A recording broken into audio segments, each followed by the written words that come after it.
helping you crack the code to productivity.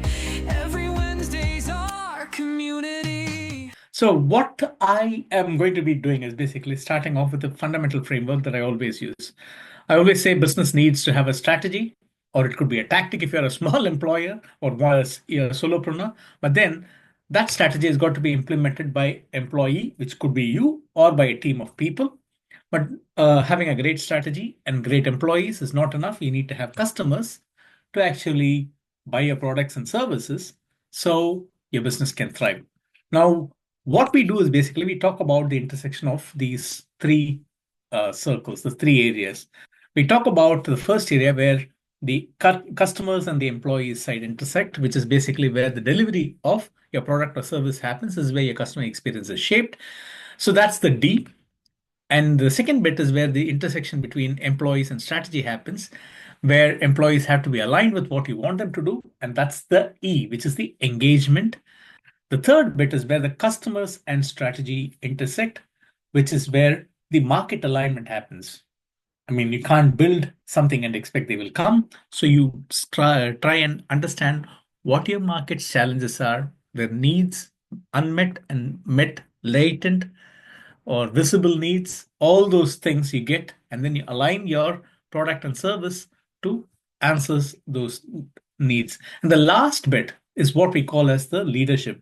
See, to get all these things done, you need to actually have the leadership at the core.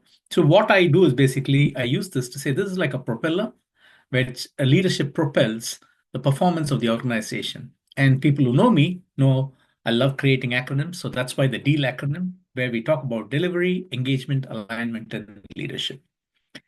Now, how are these people who I've worked with various leaders, more than 100 bigger organizations, smaller organizations, I'm not even going to count.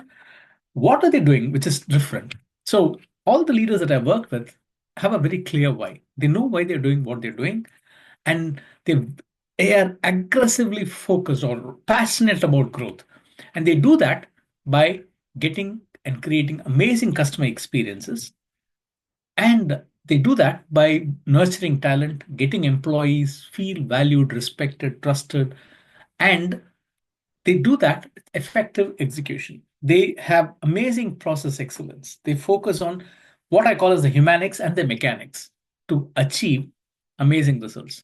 Last but not least, they try to challenge the existing norms. So this is what the leaders that I have seen work with. And it ties in with, I mean, I thought it was just an accidental discovery, but when I go back and look at each leader's profile, this is where I see things happening. And how do they actually take accountability? So, for example, when I look at accountability, I mean, we all go through various meetings, we all have various conversations.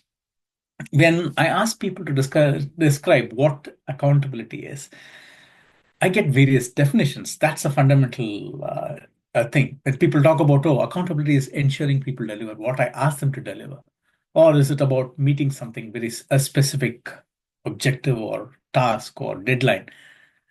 Is that accountability is the first question that comes up. But when you when you rise above all this noise and then start looking at what do you really mean by accountability? We see that it is the bridge between what you want to achieve in your head and how you make it achieve or making it a reality. That's the bridge. Accountability is the bridge that connects what the vision is to what is actually being done. And I just say, I mean, we can have multiple conversations about this is what we want to do. And especially when it comes to entrepreneurship, again, you have seen so many people say, oh, I want to do this. I would love to be an entrepreneur. But for you to act on it, you need to believe that you can take that step. You need to hold yourself accountable that, yeah, I am passionate about this and I would do this. But not many people are willing to take that plunge. So what we have seen is if you are able to build that bridge effectively, where people start taking ownership of what they are supposed to achieve, we've seen a significant jump in the productivity and performance. And in fact, roughly, I've seen around 20 to 23% jump in performance and productivity. That's the average. I've seen someone go from £6 million loss to £20 million profits in 2 years, 2.5 years. So that's a massive jump. But this is the average, jump that you're looking at. And when I really go and look at what really is happening, how do these people make the team take up the ownership and accountability? There are certain things that we have noticed. This is what I will be talking about. Now, we have all got meetings, we all attend meetings. And very rarely do I see people, and when I say very rarely, I'm talking about the general meetings that you attend on a day-to-day. If you go and analyze your meetings, you'll see people come in, you talk, and then you go. Sometimes there is follow-up, sometimes there is no follow-up. So there is no clear structure. And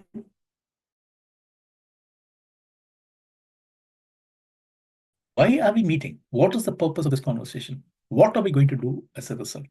And how is that going to impact whatever we are trying to achieve? Who's going to do it? We don't have a structure for any meeting like that. And that is the problem. We don't have clarity on what we want our teams to do. Great leaders have got absolute clarity on how they want to get that message across and what they want to do, what they want the team to do. That's the first bit.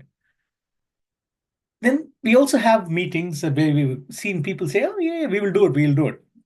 But what happens is generally when people say things, how much of that actually gets done?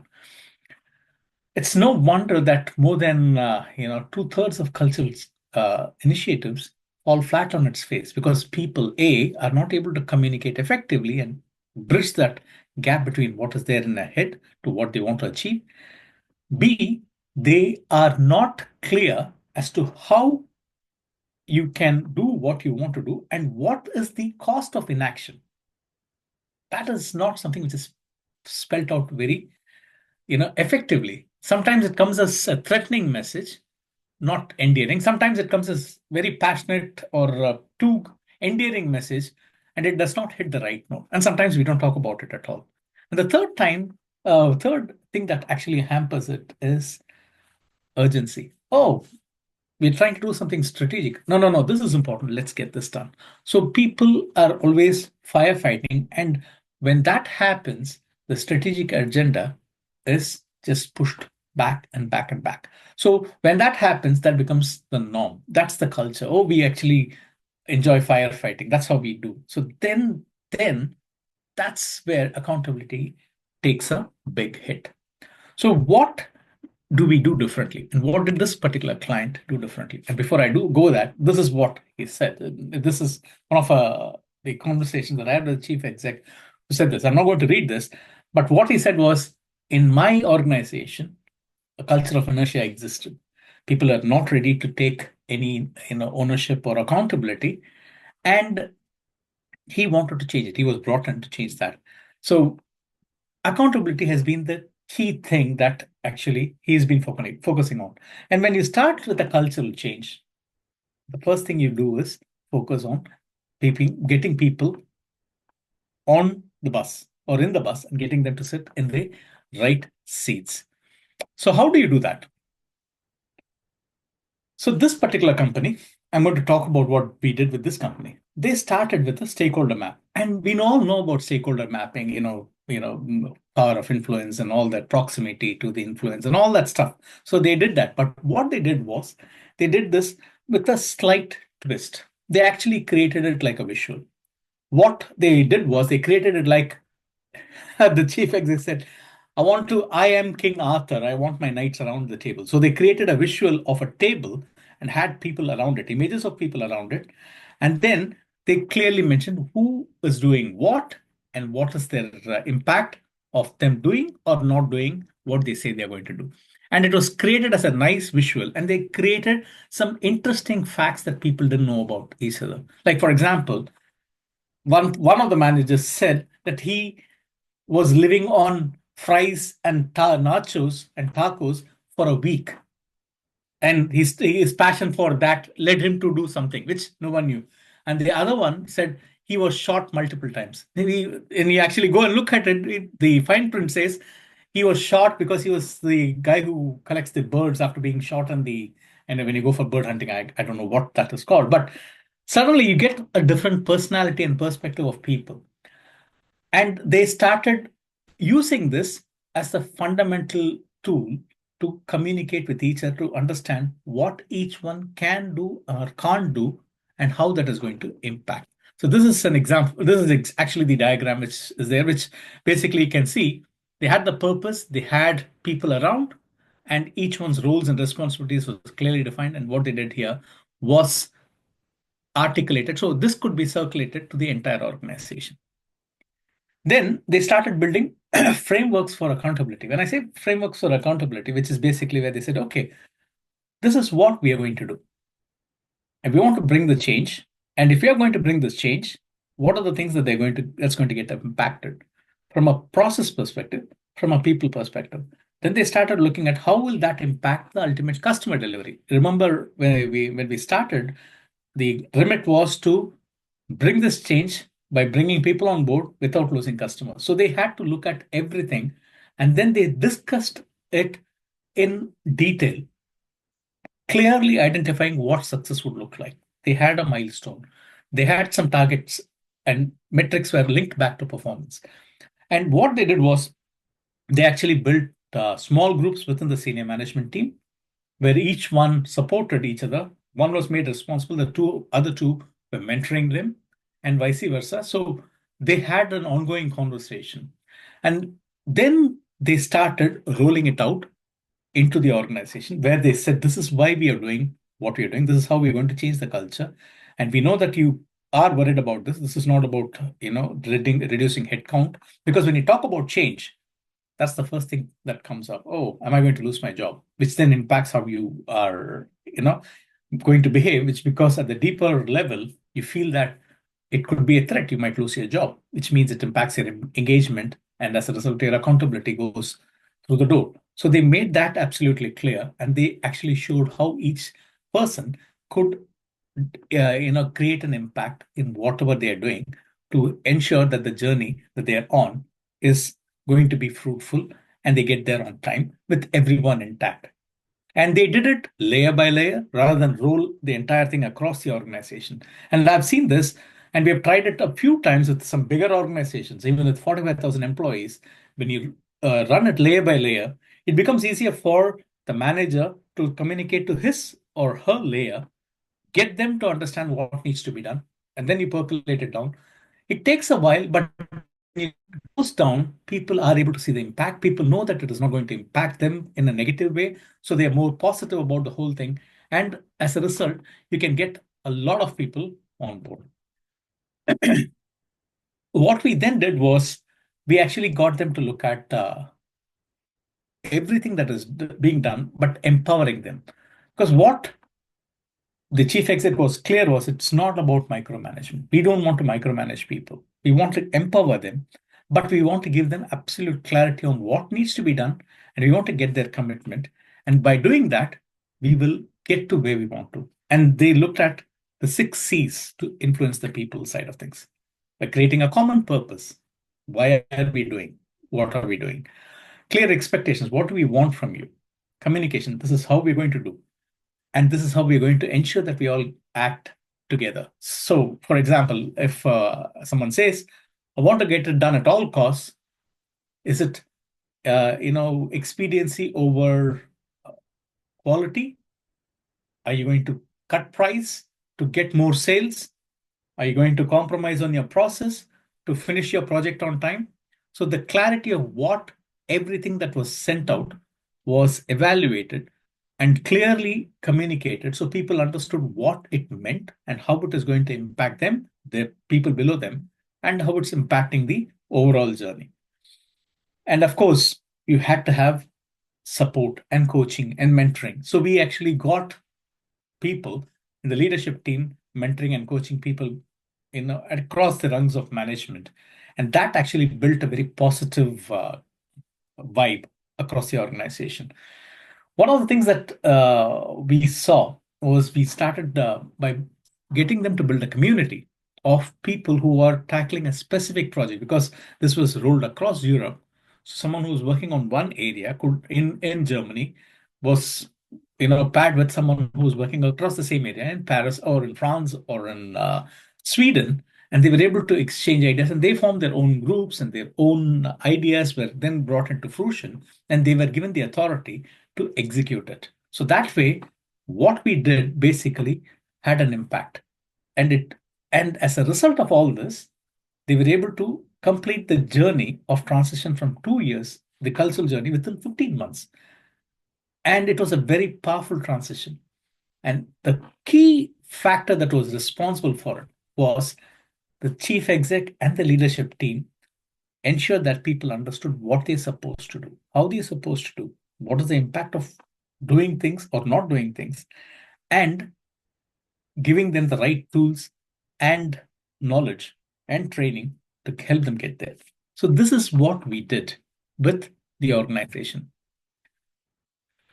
So as I said earlier, this is how, if I'm to break it down to the three things, they were absolutely clear. What is it that you want to do? How are you going to communicate? And we did some funny things there, basically using networks, mapping networks, and all that stuff. I'll talk about it in a moment. And then the impact of not doing it. So what we did was, I'm not going to go through this. This is something I've already talked. So when we talk about communication channels, one of the things we realized was, there are people in an organization who you would go to if you need some information. And we tested this. This is time with the network effects, where people talk to people within the department, or there are people who go to another department and talk to them. So we identified people who were the key points of contact for all of this, and then made them responsible for providing the right kind of message to people who came to them. So that way, people who were in a par or in a position where they could actually say, this is what the company is planning to do, we're giving the right message to people who came to them. And by clarifying what it is to the particular networker, or what we call them as influencers, the company basically was able to get the message across effectively. Then we also got them to look at the impact of what a wrong message could have and the impact of not doing it. And we got them to work as a group to come up with their own version of how they would communicate it without losing the essence of it. And it went as a message by them to the people that approached them in their own language. So it was not constructed and it was not filtered out. It was basically my version of what I understood. But the chief exec or the leadership team ensured that I understood what I'm supposed to say. So that way, it was a very interesting exercise that we did. The other bit which we did was ask people to call up the country head at a specific time and ask any questions pertaining to the change, clarify anything. It was conducted like a radio show. And one particular person called up and he said, AX, do you actually have a life? You seem to be too focused on this change. So, I mean, it was not filtered, but it was, it was in a very engaging way. So uh, people knew that they could actually reach out to the person or the powers that be to get clarity on what needs to be done. And there was always a support system. And then we had some champions. We call them as culture police, or one client called them as culture justice. They would actually make a joke of what was being done wrong and point it out in a funny way so that the person doesn't may repeat the mistake. That the culture police was another term that someone else used. They actually ensured that people understood what needs to be done, how you need to do it, and bringing absolute clarity to all this. And this is basically what we saw. Now, how can you actually take what we've learned from, and what can you do differently? So when you talk about clarity of, communication, we spoke about this. It's about defining clear accountabilities. Absolutely ensure that people understand what is it that they're doing, how they are doing it, what does it mean from a success point of view. what does it mean from the performance point of view, and how it's going to impact their teams, the bigger picture. If you can do that, that's the way to go. And I can actually share this as a framework, as a separate, if you reach out to me, I'll send this as a separate framework that you can actually use. Then establishing the communication channel. There are various things that we have done. So, like what I shared, the idea is to ensure that people are open and honest. You need to build a climate of trust. You need to demonstrate that you are empathetic, and always go and have conversations where you assess what is being done rather than who's doing it and why he or she is not doing it. What can we do to support them? So it's about creating an ecosystem or a community where you can actually get things going in the right direction. The last bit is, how do you achieve success? What are the consequences if you do it or don't do it? So there's a clear structure that you can build on this by following these three simple things. It's a 3 by 3 matrix, anyways. So you can actually start populating it with actions or things that need to be done, which can then be used by organizations to bring in accountability with their teams. Now, if you want to make it more interesting, or how do you ensure it in practice? Most of the times people don't understand why they're doing what they're doing and how it's impacting the big picture. And wherever I have worked where the changes happen, where people have become more accountable, is their managers and the managers have made the time and effort to invested the time and effort to ensure that the person is absolutely clear on how they are doing what they are doing and how it's impacting the organization and how it's impacting the customers or how it's impacting the team members. So that way, you build in a sense of pride and passion by doing that. And you can also demonstrate the impact of their actions and inactions as a result. The other thing that we have seen which works effectively is ask these. There are three things which we look at. What do you want to do as a leader? What your stakeholders think needs to be done. It could be your employees, team members, and what are they actually doing? Because that is the thing. I might think this is important because we all know that this is what I need to do, but then suddenly you get a pop-up with a WhatsApp or a TikTok link. Suddenly you go there and suddenly you've lost an hour. You know that it is important, but you have not done that. So by understanding that and having that simple conversation, this is what I'm expecting you to do. Do you understand that? Yes. But you have not done it. Why? Then that actually opens up conversations for training and development. One of the things that we saw, this simple, nothing complex, by using this, a big client identified their key account holders, a few key account holders were not communicating to the C-suite executives, which is part of their job description. They knew that they had to do it, but they never went and spoke to the C-suite guys. They were actually talking to the end users. So the users of that particular product or service were absolutely over the moon. They were happy and really, really full of praise for those individuals. But the C-suite thought that particular company was not adding any value because these individuals never spoke to the C-suite. And when we looked at it, what was happening, by asking them these three questions, we found that there was some issues with confidence, there were some knowledge gaps which had to be filled, and some were basically not comfortable talking to their to the C-suite, primarily because they felt that they were actually an imposter. So how do you deal with that imposter syndrome? So these three things came out just by having the conversation. And that actually helped the company to change the perception of the other company to demonstrate the value that they had.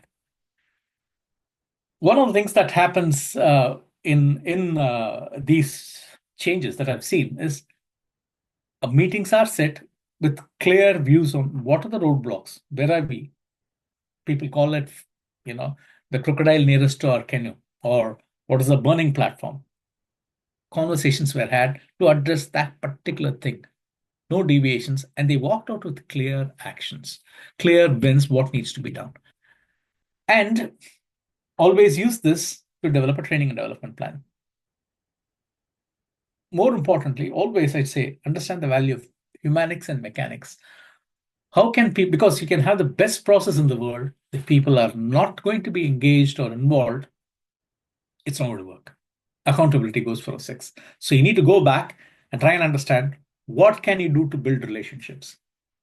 And you can build relationships, then that changes the dynamics. So to build relationships, you need to understand what is your employee, what is your team thinking or feeling, and address that and change that. And we did cover about this in the employees, knowledge session 2-3 weeks ago. So if you're not familiar with that, you can go back and look at that video. So that's what you can do to internalize. I know I've talked quite a bit, so I'm going to stop here. Last but not least, if you're a visual, create a visual map to show what is happening. If you're an auditory, because you are team people who know, if you're familiar with NLP, there are people who learn by learning, seeing, by hearing, and by doing. So your communication should address all of it.